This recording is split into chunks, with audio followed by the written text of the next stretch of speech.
Hometown Ghost Stories contains serious and often distressing events and is not intended for all audiences. Viewer discretion is advised. What's up, ladies and gentlemen, and welcome into Hometown Ghost Stories Cursed Possessions. Tonight, we're going to talk about the Dybbuk Box.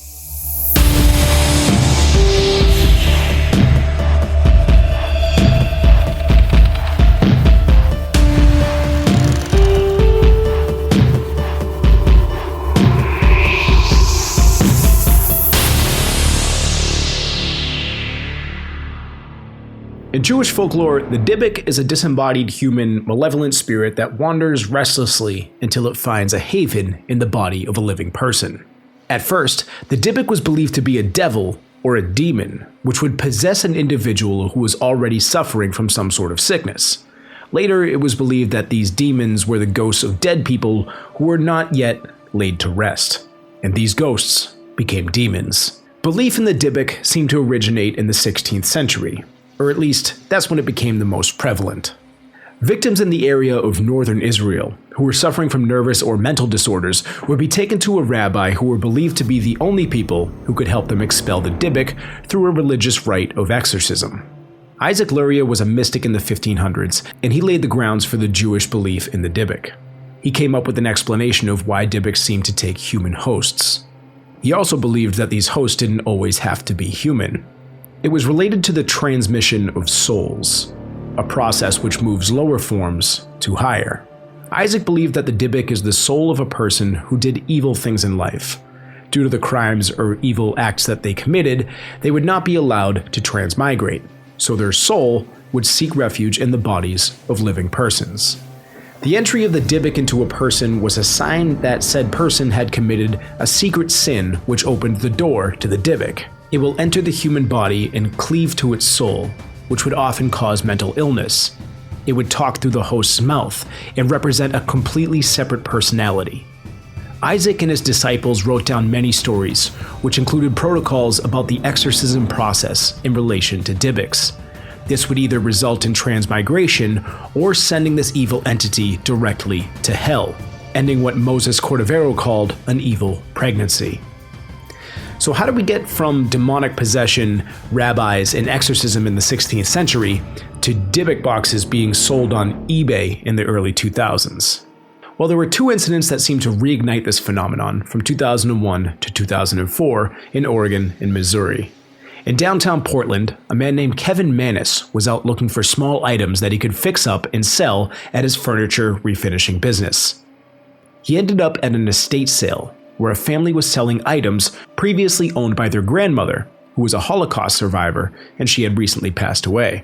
He purchased a bundle of items, and one of those items was a small wine cabinet. Before he left the property, the granddaughter called out to him and said, quote, "I see you bought the Dybbuk box." Familiar with the history of Dybbuks, Kevin asked what she was talking about. She explained that this is what her grandmother used to call the box that he had just purchased. She went on to say that whenever anyone would ask about the box, her grandmother would warn them never to open it. Kevin took these items back to his shop and placed the Dybbuk box in the basement. The box was locked, but that didn't stop him. He removed the lock and opened the box. Inside, there were several items. There were 2 pennies, one from 1925 and another one dated 1928. There was a black candlestick, a small wine goblet, a granite statue that had the word Shalom in Hebrew carved into it, a dried rosebud, and there were also 2 locks of blonde hair. Kevin found this odd, but didn't think much of it. There was also an inscription carved on the back of the box in Hebrew. He left it in the basement and went about his business. Later that day, a sales clerk named Jane was organizing items in the basement. As she approached the box, she claimed that she felt the sensation that she was being watched. She had never gotten this feeling in the basement before. She shut off the lights and started to head back upstairs. But just then, the lights turned back on, and glass items began crashing to the floor. She said it sounded as if somebody was in the basement with her, smashing items with a baseball bat. Not only that, but the iron gate to the basement slammed shut and locked. She was trapped inside, and she called Kevin. She was afraid that somebody was in there with her, vandalizing or robbing the place. Kevin hurried back to the store and found that the door was indeed locked. But he had never locked the door to that basement. He found his keys and entered. He was immediately overpowered by the scent of cat urine, which he found odd since they never had any animals down there. He flipped the light switch, but the lights wouldn't turn on. So he grabbed a flashlight and took a look around. He noticed that every light bulb in the basement had been smashed. Jane stormed out and never came back. There was no intruder, and there was only one entrance to the basement. Kevin had no other explanation at the time than to just blame her for the incident. About 2 weeks later, on Kevin's mother's birthday, she came by the shop. Her name was Ida. She had a seat across from the box, which Kevin had decided to give to her as a birthday gift. As she sat there, she looked at the box, and she said that it felt like it was looking back at her. She opened the box, and she felt a cold breeze. She described the feeling as pure evil that paralyzed her. She immediately knew that she was having a stroke. She fell back in her seat, unable to speak. She couldn't warn Kevin or anyone else that this box was evil. The paramedics could see the tears and terror in her eyes that were fixed on that box. All she could think about was how important it was to convey this message to her son that this thing was evil and he needed to get rid of it. She ended up pointing to a sheet of paper which had the alphabet on it, and she spelled out this message to her son. The message was, "No gift." Kevin didn't understand, so she tried again, spelling out the words, "Hate gift." Eventually, the box sold, but the sale wouldn't be final. It would soon be returned with a note on it saying, quote, "The box had an odd darkness about it." After a few more unsuccessful sales, Kevin started thinking he was never going to get rid of this thing. And then, the nightmares started. He would be walking with someone that he loves or trusted in his dreams. They would then stop and look at each other. But as he stared into their eyes, this person would change into an evil, old, demonic-looking hag who would then proceed to beat the ever-living hell out of him before he woke up. These nightmares got worse and worse, and they became a little too real. Kevin would wake up with bruises and other injuries all over his body. At this point, he knew he had to get rid of the box. He was convinced that it was cursed, and so was his sister, as well as her husband, who experienced the same nightmares when staying at his house. They also witnessed a shadowy figure form in the house, drifting down the hallway, accompanied by the smell of cat urine and jasmine flowers. Kevin decided to list the item on eBay and disclosed everything that he had experienced. He figured that someone who had an interest in the occult might want it, and whoever bought the box would know how to get rid of it properly. A few weeks later, it was sold to a college student in Missouri. The student and his roommates were skeptical, not fully believing that this thing was haunted, but they were certainly curious. They started noticing that electronics around the house were malfunctioning. Laptops crashed, the Xbox wouldn't turn on, their watches wouldn't work, and their toaster would incinerate anything they put in it. Also, the light bulbs would burst, leaving them in complete darkness. This was followed by terrifying events, including one roommate who woke up with blood-red eyes and an infestation of insects that seemed to come from nowhere, but would swarm all over the Dybbuk Box. Sam, who purchased the box in particular, was the most affected.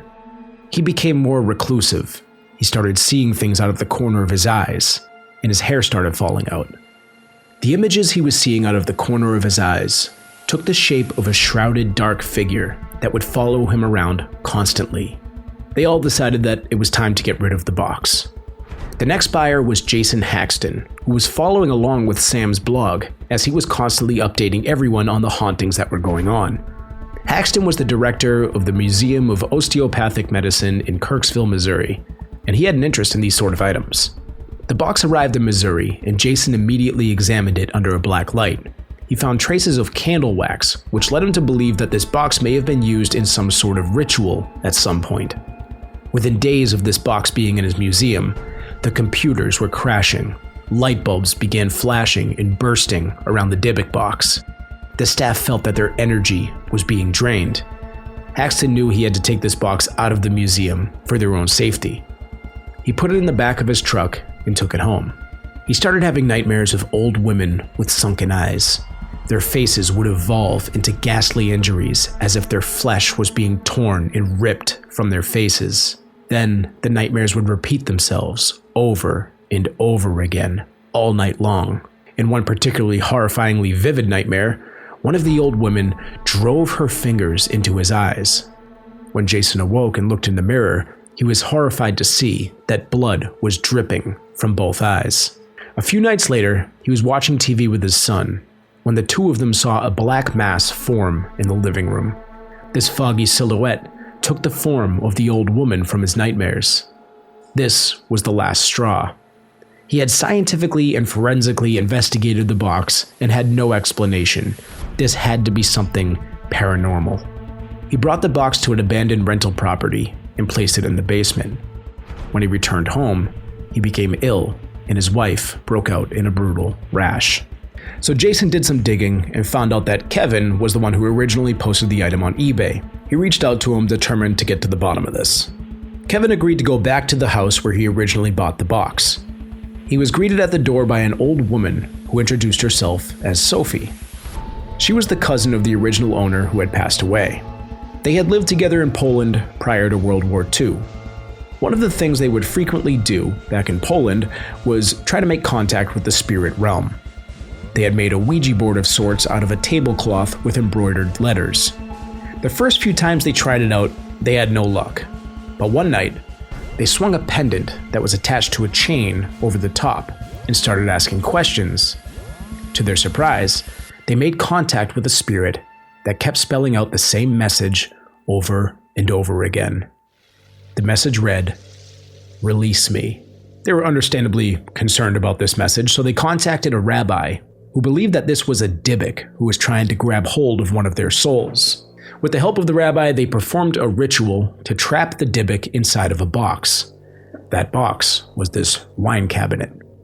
They sealed it off and she never opened it again. The Dybbuk box was one of the only items that she brought with her when she migrated to the United States. She always kept it in her sewing room, out of reach of the children and grandchildren.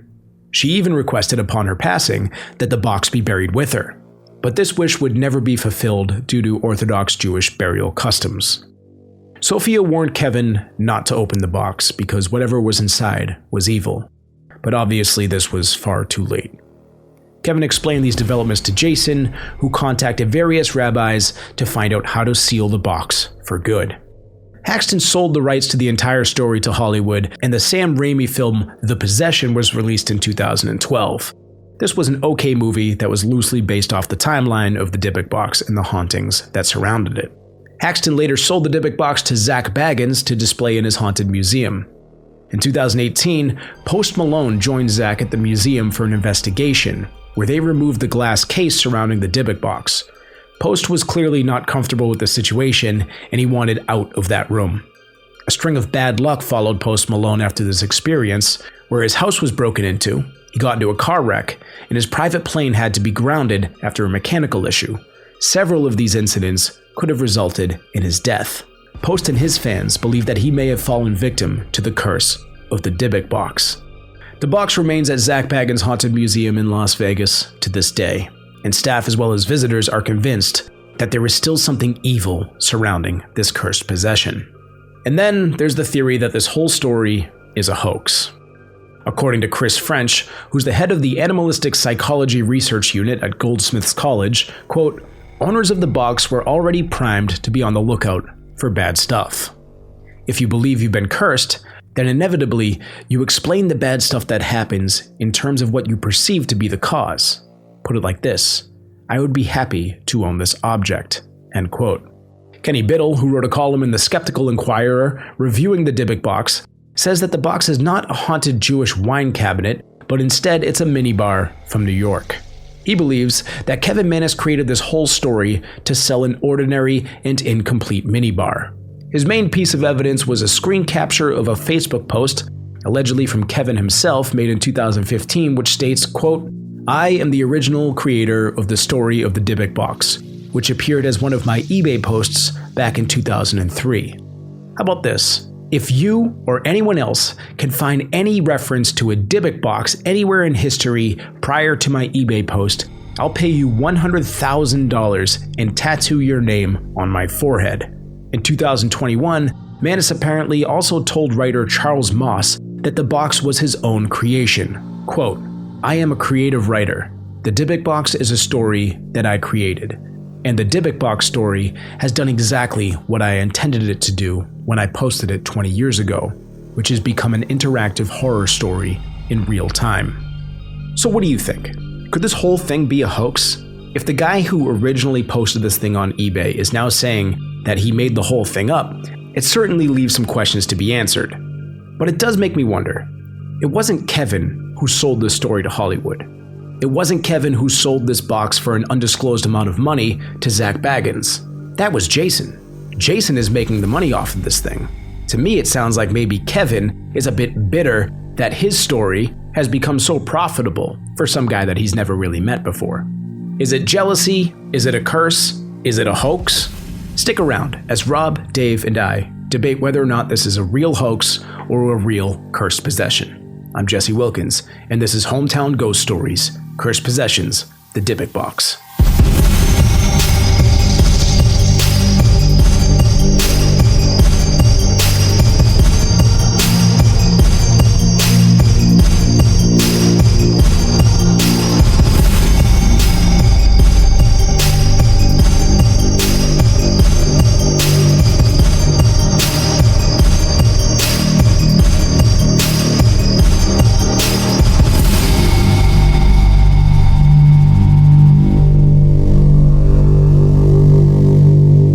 What's going on, ladies and gentlemen? Welcome to Hometown Ghost Stories, Cursed Possessions. Today we're talking about the Dybbuk Box. I'm Jesse Wilkins. I'm joined by Rob Coakley. Hello, Rob.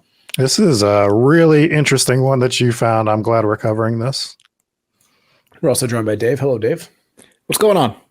Not too much. And we have a special guest for today. Coming back on the show for like the 19th time is the one and only Captain McSlugs. Welcome in, Andrew, Captain McSlugs. Hi. Thank you for joining us. Thank you. So, this is one that's been on the list for a while. It's one of the more popular and mainstream cursed possessions that you have out there. There's been movies about it. There's been documentaries about it. These items are still for sale on eBay. Like you can go on eBay right now and just find yourself a haunted Dybbuk box. They range in price from like $100 to a couple $1,000s, depending on how haunted it is, I guess. And this is something that's pretty popular. I mean, the box itself is in Zak Bagans' Haunted Museum in Las Vegas, and there's a lot of controversy around it. So, where do you guys stand on this whole story? What do you think? There was a lot to grasp here. The very end there, I thought was very interesting, and it caught me off guard because you said that guy said he invented did he invent the term Dybbuk box? Is that something that never existed before? Is that the claim? There's a few things about this, and even like the Facebook post, and I guess we could jump into it now, but he didn't create the Dybbuk. The Dybbuk has been a thing for thousands of years, or at least hundreds of years. It got real popular in like the 16th century in northern Israel, or that area that was now Israel or whatever. But there was like this phenomenon going on where basically they thought that Dybbuks were possessing people. And to me, when I heard about this ghost or this demon or whatever it is, it reminded me a lot of a wraith. We covered that in our History of Ghosts episode, where it kind of just wanders around and attaches itself to people. But there were some things that made it unique. So whether it's like the wraith of Israel or it's just a different name for the same kind of ghost, there are some differences with it, where at first they believed it would attach itself to people who were already sick. And we actually mentioned this on Tuesday's episode. But the other thing was you had to kind of commit some sort of a secret sin to make yourself open to getting possessed by this Dybbuk. They did get rid of it via exorcism. Obviously, it's a different kind of exorcism. And you've mentioned this before, where each religion kind of has its own form of exorcism. So this would be the Jewish religion. And it seems like it changed a little bit. Now, I was a little bit questionable on the way that they thought this thing turned into a demon, because I don't think it's widely believed that ghosts can turn into demons. What are your thoughts on that? No, I mean, well, it depends on who you're talking to and what culture and what version of a demon you're talking to. But the idea for most religious demons is that they are non-human, and whether they're fallen angels that turned into demons back then, or they're just malignant entities that existed far beyond or far before humans existed, that are just, creatures that exist on the planet. Mm-hmm. So it seemed that if you felt... To go back to what Dave was saying before, it sounds like the Dybbuk has been around for a really long time. They just haven't been packaged in boxes until 2003, right? Right, or this is when the box got purchased. So this apparently happened before World War II. Oh, okay. With Sophia and her cousin, they were back in Poland, and they were Jewish, and they had been performing these rituals, kind of this Ouija board sessions with not exactly a Ouija board, but it was with a tablecloth that had some letters on it. They were swinging this pendant over it that was attached to a chain, and usually they would have no luck with it. But so they would to clear something up before we get away from it. Was Kevin saying that he invented that story? That's what the skeptics alluded to with these posts. Now, in his most recent interview, it sounded like he was saying, I made this whole story up. But in that original Facebook post that they clipped, it sounded like people were saying that the theory of Dybbuk boxes had been around for a while. And it sounded to me like he was not saying that the story was fake at that time. It sounded like he was defending himself, saying, no, I was the first one to put a Dybbuk box on eBay. But it seemed like the skeptics kind of twisted that into him saying that he made the whole thing up. Gotcha. Now, later on, it sounded like he completely backtracked and said, I made this whole thing up. I'm a creative writer. All right. What we need to know is, how do I get this man to give me $100,000 and tattoo my name on his forehead? That's what I was saying. Because if we can figure out that this did exist before he came up with the story, then he owes us $100,000. Yeah, and I want him to put hometown ghost stories on your forehead and give me $100,000. Dave sucks. Or Dave sucks. I'll accept that. I'll accept it. Yeah, I think this is more of him making his claim to fame, saying that he was the first person to list a haunted Dybbuk box on eBay. That's what that first post struck me as. Go ahead, Ender. Is there any historical evidence of a Dybbuk box existing before this one? I don't know. Like, but I mean, the term Dybbuk box even exists before this one? I'm not sure. Dybbuk. But it does seem like this was a practice, is that you could trap an evil entity inside of something. And we went through this in San Antonio with Christian, and he went over this process, and he flat out did this process for us, right?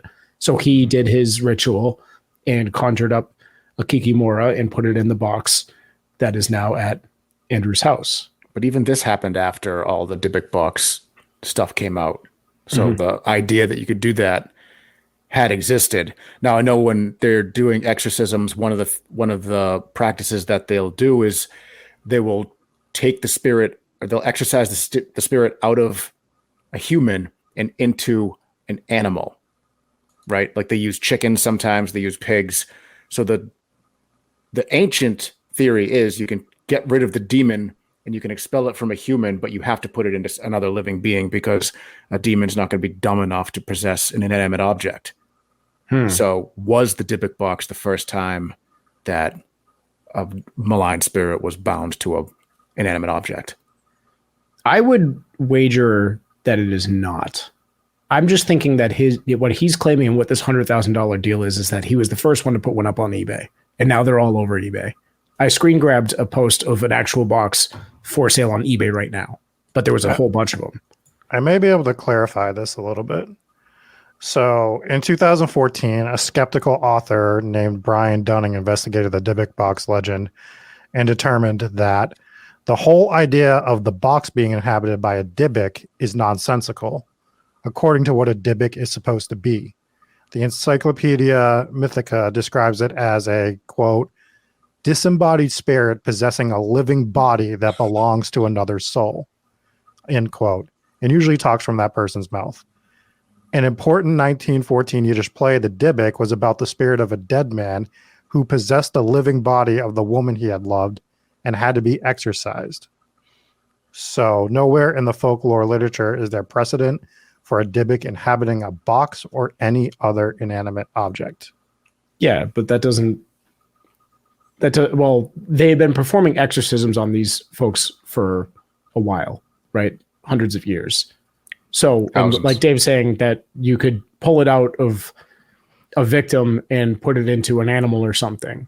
And what's to say that a rabbi couldn't perform a ritual to trap it inside of a box or something? I agree. I don't buy that skeptical argument. I'm glad I'm clarifying what it was. I'm clarifying what a Dybbuk was, and that Dybbuks are older than this story, right? That's what I was trying to clarify, is that Dybbuks have been around. Again, we don't know the rules of this situation. They could put it in a box like this. This might be the first quote unquote time that it was put in a box, or he could have made this story up, but Dybbuks are a thing that have been around for a long time, just to validate what you've been saying. Absolutely. Yeah, no, I agree with that. And you also don't really know what you're going to get when you mess with Ouija boards. And that's something that we've done extensive research on. We did a whole episode just on Ouija boards alone. And this was essentially what they were using. It wasn't an actual board. It was a tablecloth. But the ritual, if you want to call it a ritual, that they were doing was very much similar to what you do with a Ouija board. And it's been said that when you open yourself up to that, you don't know what is going to come out. So I don't discount the original story, but I do have questions. So now it's like the whole credibility of this entire story is really shaky with him backing out of this story. Now he's saying basically like, I made the whole thing up. But if you go back to, there was an episode of Paranormal Witness on this, and they interviewed people that were tied to the original case. And it wasn't just Kevin with his story that he is now basically saying is bullshit, but they interviewed his mother, who had a stroke when she opened the box, and she was genuine.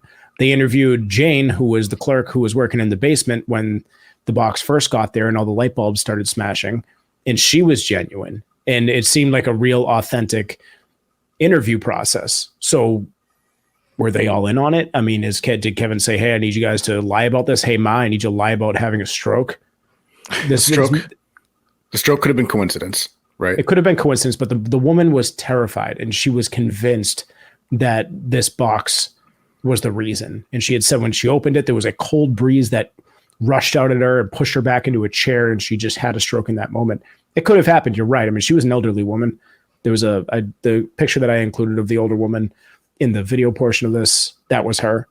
And so it could be a coincidence that she had a stroke at that moment, but she didn't know what this box was. She didn't know it was a Dybbuk box. She didn't know it was anything bad. This was a birthday present for her, right? Sounds like she could have also feared it for 60, 70 years.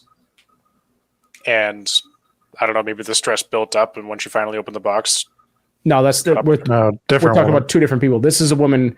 This was Kevin's mother. Kevin had bought the box at an estate sale, brought it back to his store, and then he decided that he was just going to give it to her as a birthday gift. So they stopped by the store a couple days before Halloween was her birthday, and he's like, hey, here's this birthday gift. Happy birthday. And then she opens it up and has a stroke. She had never seen it, never heard about it, didn't know what it was, didn't know that it had any kind of history, didn't know it had a Dybbuk bound to it. Neither did he at the time, or he kind of did. Which, I mean, if there's the possibility of that, that's a pretty shitty gift for your mom. Yep, not great. Not great. But if he'd handed it to her, and then when she took it out of his hands and at the same time had a stroke, coincidentally, she might have been afraid of the box because she believed, oh my God, this box gave me a stroke, even though it was, coincidence. Right. Easy way to whittle down who your favorite child is. Like, well, this one gave me, a gift card to a restaurant. This one gave me a stroke. So, but which one is more memorable? That's true. Olive Garden or stroke? I mean, it is the never-ending. What is it? I don't know what they do there. I won't go there. It's the gift that keeps on giving. Strokes. Oh, I thought you were talking about the strokes. Yeah. Oh yeah, the never-ending strokes. Yes. You can either have never-ending breadsticks or never-ending strokes. Choose wisely. Which one do you want? So there's that. But then you also had Jane, who had no reason to defend Kevin.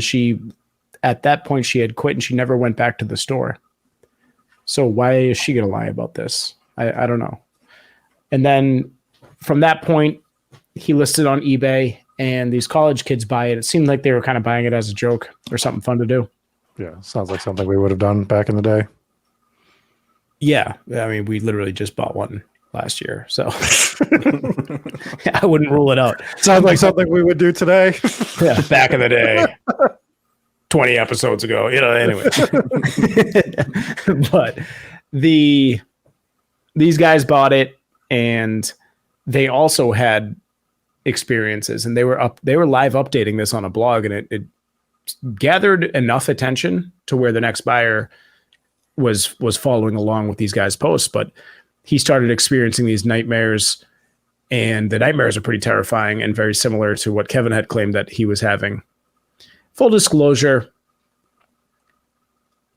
when he sold this box, he included the whole story, right? Every little detail about what was happening around this thing, the nightmares, the lights bursting, the smell of cat urine, just all this kind of stuff was all laid out for him, right? So the skeptical idea is if you know what to look out for, then you're expecting it, right? And you're going to think, well, this is the only cause, has got to be this box. I smell cat piss. It's got to be this box. Might not be my, we live in an apartment or a dormitory. Maybe someone has a cat that pissed, but you immediately, the box is the cause, right? He started having these nightmares, but if all you're thinking about before you go to bed is how, oh man, I hope I don't have this nightmare about the old woman, guess what you're probably going to have a nightmare about, right? That's the skeptical side of it. The other thing is there was a lot of stuff that you can't really explain. And if we're just going to take him on their word for it and buy this story, and I don't know if he was including pictures in with his blogs and stuff, but the whole insect infestation was something new. I don't think that really happened with Kevin, but it did happen with these guys, where all of a sudden these bugs are popping up out of nowhere and they're swarming all over the place and they're centering on this box. And we kind of experienced that with our box, where it's not insects, but it's dust just gravitates towards this thing, right? It's always dusty. With this one, it was insects. These insects just were crawling all over it. And that was something new. Then his hair started falling out, and they would wake up with these like blood red eyes. And that was something new. But it wasn't the first or last time that this whole bleeding from the eyes phenomenon would happen. This would happen with the next buyer as well. So these college kids, I don't know how long they had it for, but they ended up selling it to Haxton, who ran that museum. So he had an interest in this already. He was following along with the blog. He was basically waiting for these kids to sell it. They threw it up on eBay. Bids started coming in. It was getting viewed a whole bunch of times. And at one point, he just doubles the current bid. And instead of, it was like $140, he doubled it up to $280 or whatever and closed the deal and got the box. So it leaves these guys, the college dorm, goes to this museum. And as soon as he brings them in this museum, then all of a sudden these hauntings start happening there as well. And this was a scientific guy.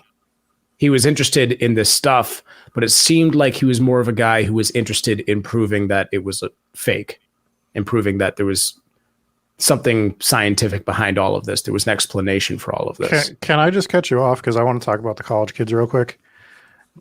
I know they were doing a blog. I know early 2000s camera technology isn't what it was, but it wasn't non-existent.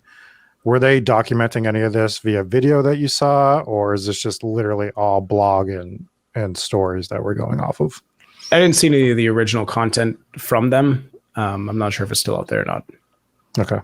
So I don't have an answer for that, but I'm sure somebody does. So if you got some info on that, send it our way. We'd like to follow up on their experiences with it.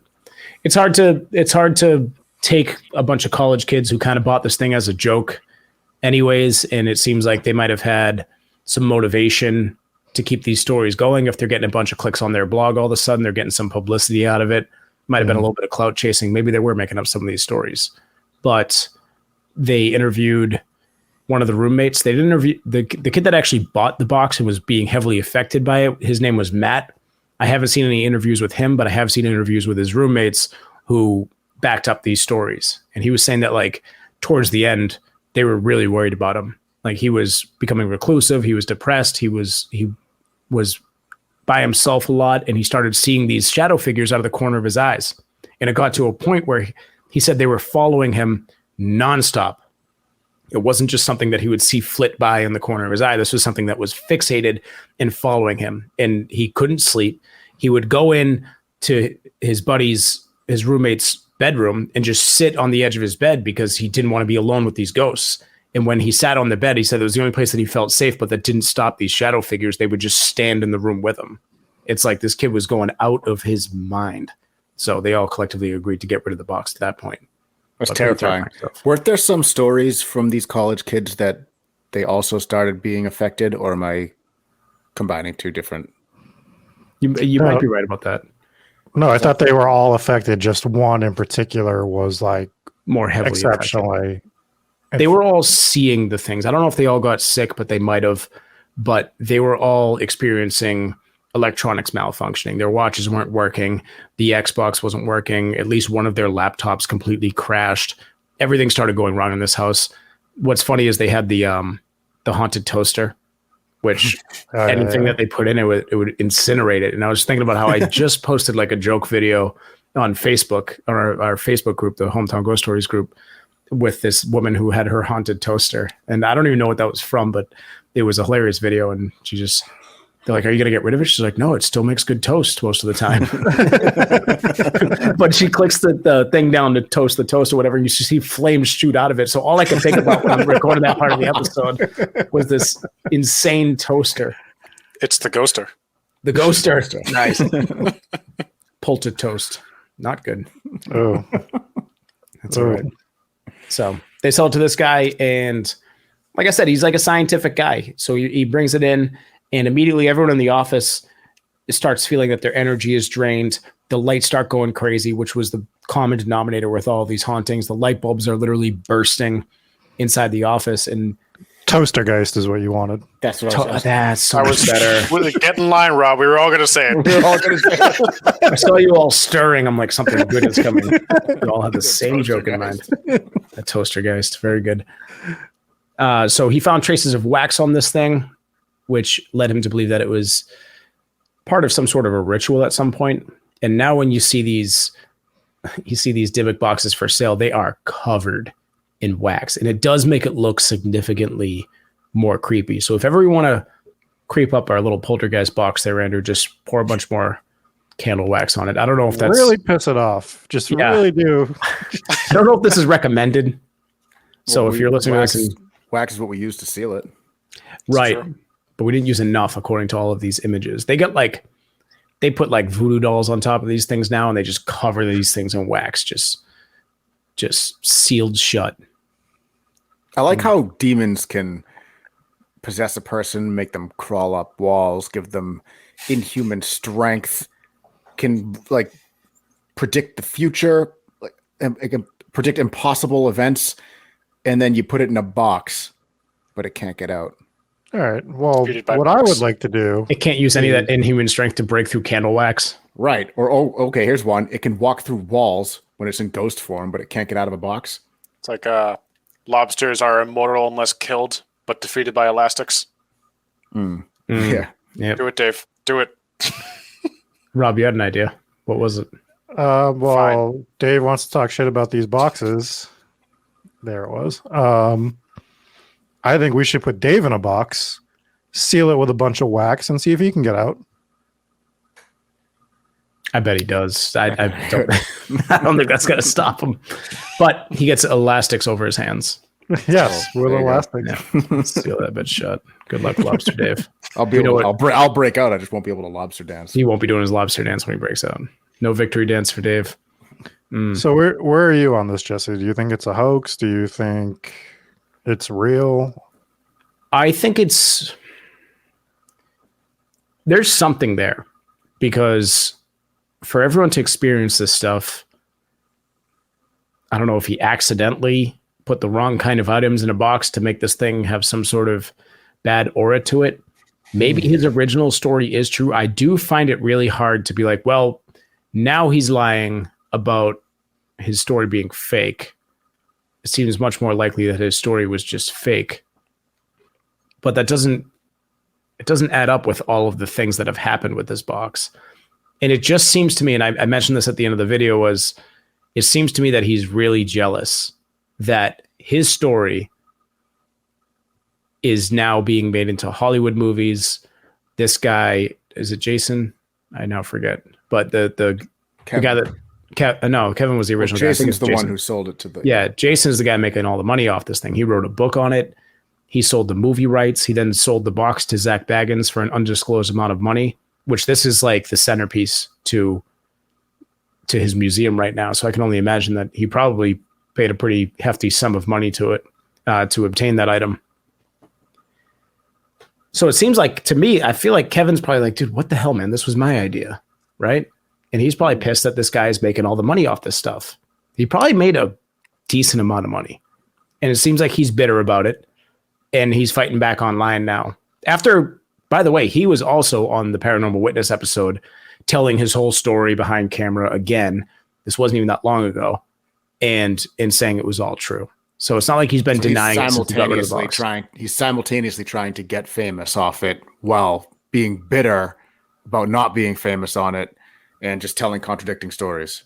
Mm-hmm. It seems like he's changed. And if you're a writer, why aren't you the one writing the story about it? Like, why aren't you writing a book or whatever about it? If you're you claim to be this talented writer, you still can tell your own stories and write your own experiences with the box. Could have. You don't need to own it at that point.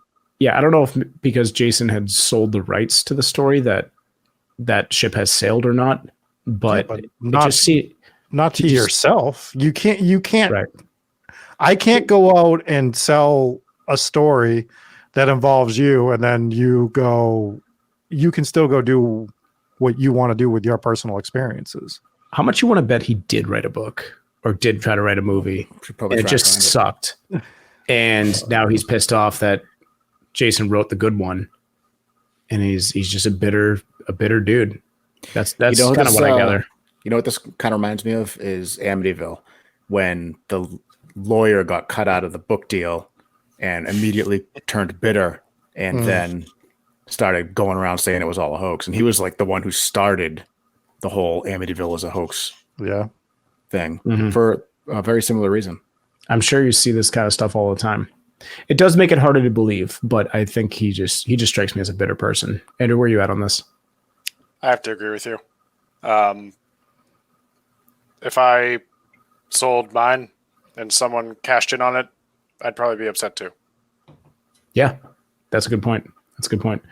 So as a person that's never been bitter in his life or held a grudge against anybody for an extended period of time, I just don't know how someone would live that way. That's a good point. Yeah, you're definitely not that guy.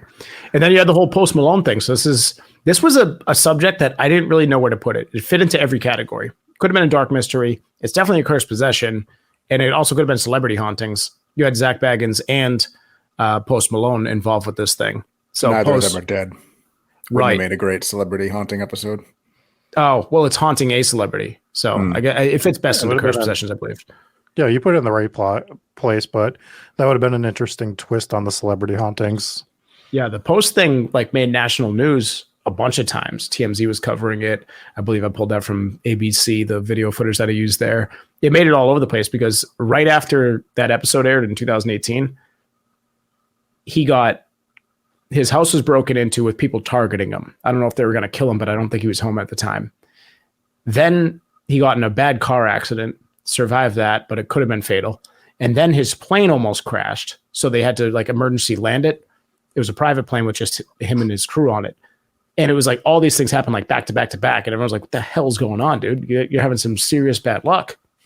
Sure enough, this was just after the Dybbuk Box incident at the Haunted Museum. And Post didn't touch the Dybbuk Box. And I don't even know if they actually opened it in the episode. I haven't seen the whole thing. I can't find it. I think it might have been a Halloween special or something. But Zak had his hand on the Dybbuk Box in the clip, and then Post touched Zak's shoulder. So people believe that because there was a chain reaction there that he could have gotten cursed from it or whatever. I mean, apparently if you're even just close to this thing, you could get cursed by it or whatever. So we don't really know what the rules are on this thing, but so apparently Post had been cursed. It seems that his luck has changed for the better as of late. Seemed like it was something brief, but kind of. Didn't he just fall off the stage a couple months ago? Yeah, that's why I couldn't go to the concert 3 times in a row. But yeah. Andrew, you saw him. How did he look? Did he look cursed? Look at his lifestyle. I mean, He seems like the fun. He seems like the fun. He doesn't need a Dybbuk. I don't know. It's like, I don't know. What's the point? I don't think so. What is the point of binding a malign spirit to a box, sealing the box shut, if it can still fuck with you like that? It can the thing was planes crash. And well, no. Here's the thing: is this thing apparently didn't start messing with anyone until Kevin opened the box. Right. Once he opened the box, then all hell seemed to break loose. The grandmother who was the original owner, Holocaust survivor, she kept that box with her and she kept it closed, and she kept warning everyone. This was one of That's why she wanted to be buried with it. Exactly. No one this would was open it. one of 3 items that she took with her from Poland to the United States was this box.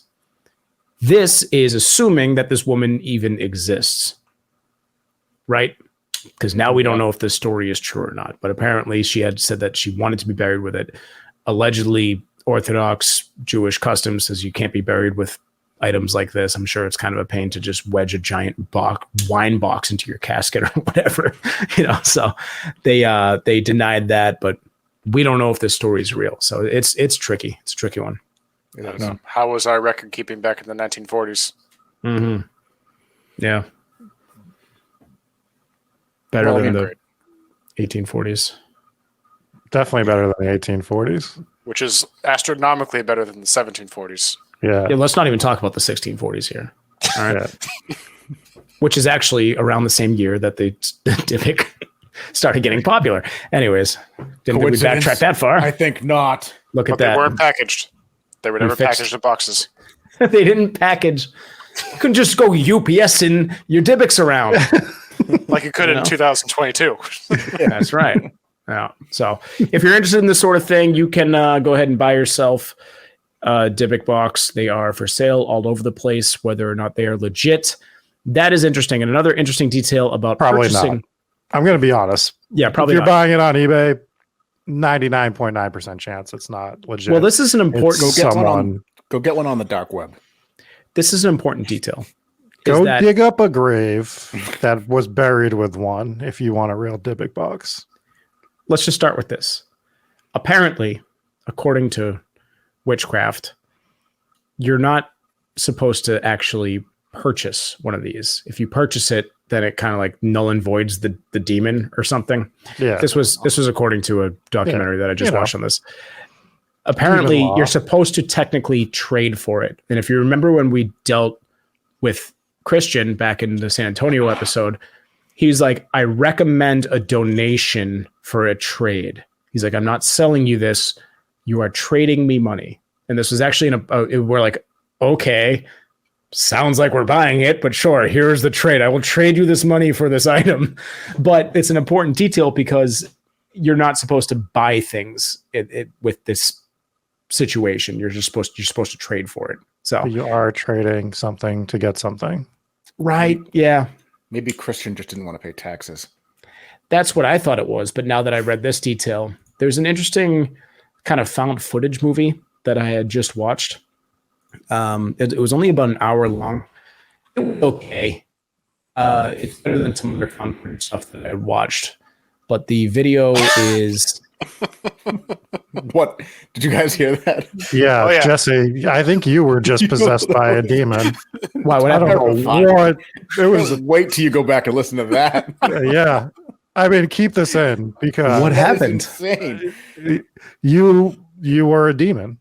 I thought a dog was growling, and also this is Jesse's voice going, Box. No way. Go back and listen to the audio. It was the weirdest thing. It was 60 minutes long.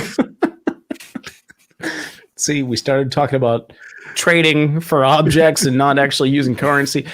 Anyways, the movie was called Dybbuk Box, the story of Chris Chambers. In this movie, I don't know if this is actually supposed to be a true story and supposed to be actual found footage because they say it is. And I don't know when people are lying to me, and I have trust issues after watching this documentary because they really made it seem like it was. It was actually pretty well done. And basically it's the same story, right? But he buys this thing offline. He buys it on the dark web, and receives it, and you can watch the movie. I won't really spoil it for you. There's nothing like too crazy that happens. Why stop spoiling movies now, Jesse? You do it every week to something. Well, it's exactly what you think is going to happen, right? He opens the box and lights start flickering, and anyways, he dies. No, I'm just kidding. I'm kidding. Maybe, but I will say with this movie, which was mediocre, the part of this movie where I thought, actually, I think this is probably fake, was he brought in like a lady friend who came over and she grew up in a haunted house or whatever, but she was so obviously reading a script. She was not a good actress. And I was like, oh, at this point, I actually think this movie might be completely fake. But anyways, it's interesting. But yeah, if you have an interest in this stuff, you could buy your own Dybbuk box. Apparently you're supposed to trade for it. Those are the rules set by, I think in the movie, it said, these are the rules laid out by an ordained witch. Ordained. Like, do witches get ordained? I don't know this part of it. They might. I don't know. I don't know. It is a religion in itself. Okay. Then I guess. And the Dybbuk had tuberculosis. That's a Jesse spoiler. Oh, I get it. Red Dead Redemption. Yeah. Oh, wow, Dave. Right. Thanks for spoiling it for people that didn't listen to that episode. Anyways. Okay. So I'm on the fence about this one, honestly. I don't know if we already went around the round table of where do we stand. We did. Okay. Yeah. So I'm kind of on the fence, but I think there's something going on with this box. Let us know in the YouTube comments down below. What do you think? Is this a hoax? I know I specifically went into all these details because I really wanted to cover all the ground of people that say it's a hoax and why. And the big X factor is Kevin, right? Bitter old broke ass Kevin. I don't think he has $100,000 to pay us if we find a sale of this, but I'm just glad we brought on our weird box expert, Captain McSlugs. That's right. How is our poltergeist in a box doing? Just fine. Just sits in the cabinet. Anything happen? No, nothing happens. No developments? No developments. That's threw up. Didn't it throw a pan off your wall recently?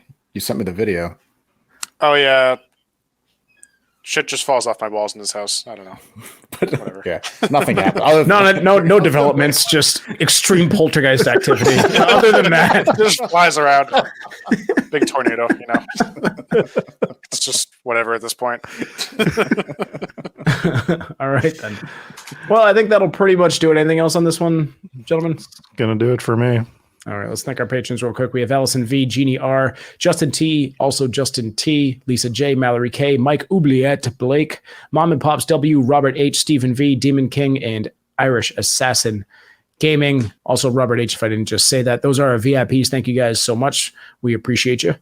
For everybody else, we have Ambi Rose, Anna C, Even Better Hometown Ghost Stories, Garrett, Lily, IDGIF, Batch, Jake V, Janice G, Marfire, Rachel B, Sarah Cook, Stephanie A, Sydney B, El Capone, Anthony T, Ashley M, Brandon W, Captain McSlugs, who is here. Thank you, Captain McSlugs.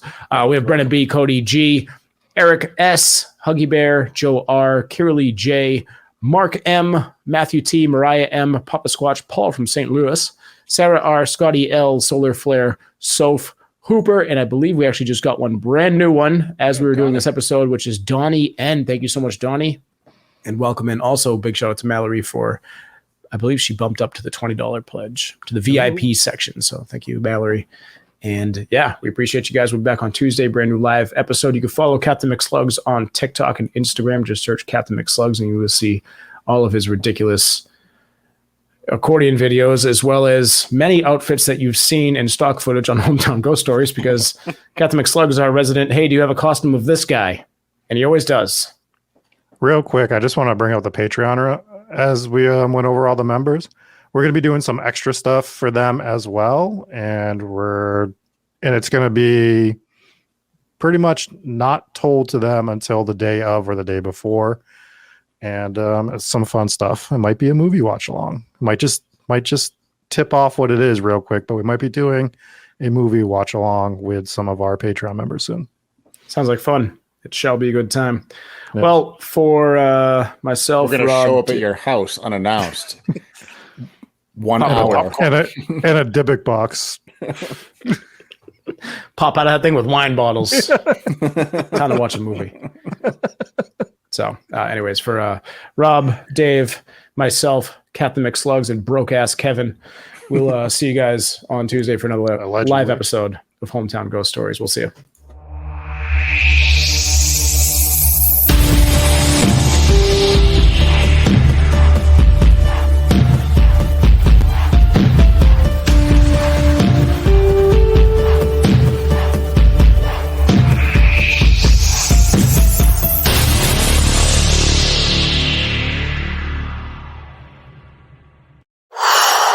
Hey everybody, Rob from Hometown Ghost Stories here. Wanted to thank you for checking out this piece of side content. If you really liked it, you can head over to Patreon, and for as little as $3 a month, you can get access to these a little bit early. Also, we are doing member-only stuff on Patreon, such as our History of Ghosts series, where we talk about like Andrios, Banshees. We let you know where they came from, their origin, some stories associated with them. It's a lot of fun. Until then, if you look over this shoulder here, you can find one of our earlier episodes, and if you look down here, we got another side content episode. Until next time, from Jesse, myself, and I guess even Dave, thanks for watching Hometown Ghost Stories.